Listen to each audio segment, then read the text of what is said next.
Hello' guys, কি খবৰ আপোনালোকৰ চবৰে? তো আজি আকৌ নতুন এটা ব্লগ লৈ আহিছোঁ। যিহেতু আজি ছেটাৰডে, মোৰো মানে কাম নাই, কাম বন্ধ, কালি আকৌ ছানডে। তো সেইটো কাৰণে মই উভতি আহিলোঁ ঘৰলৈ।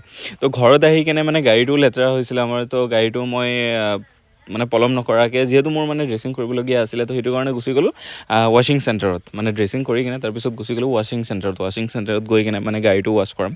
আৰু আজি আপোনালোকে এটা বস্তু দেখাম যে গাঁৱত কেনেদৰে গাড়ী ৱাশ্ব কৰে। আমিতো মানে টাউন এৰিয়াত কেনেকৈ গাড়ী ৱাশ্ব কৰে, কি মানে ইমান সা সুবিধা থকা আছে টাউনত। তো সেইবোৰ যেনেকৈ ৱাশ্ব কৰে, আমাৰ গাঁৱতো ছেইম তেনেকৈ কৰেনে? তো ব'লকচোন আজি মানে দুয়োটাৰে অলপ পাৰ্থক্য কৰোঁ।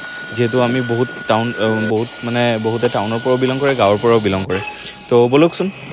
তো এয়া চাবলৈ পাই আছে যে ল'ৰাজনে কিমান ধুনীয়াকৈ ভেকিউম কৰি আছে গাড়ীৰ ইণ্টেৰিয়াৰ। তো মই এটা বস্তু চাবলৈ পাইছোঁ যে টাউন আৰু গাঁৱত মানে ইমান ডিফাৰেঞ্চ নাই। খালি টাউনত মানে অলপ সা সঁজুলিৰ ভাল ব্যৱস্থা আছে, আৰু আমাৰ মানে গাঁৱৰ ফালে ইমান সা সঁজুলিৰ ব্যৱস্থা নাই।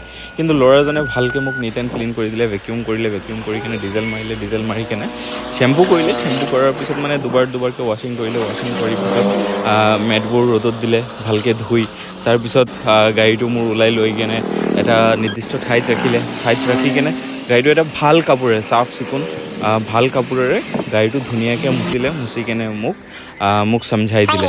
তো মানে মোৰ তেওঁলোকৰ ছাৰ্ভিচটো বহুত ভাল লাগিছে। গাঁৱৰ পৰা কৰাইছোঁ, কিন্তু বহুত ভাল লাগিছে। আপোনালোকৰ কেনেকুৱা লাগিছে আপোনালোকৰ প্লিজ কমেণ্টত জনাব।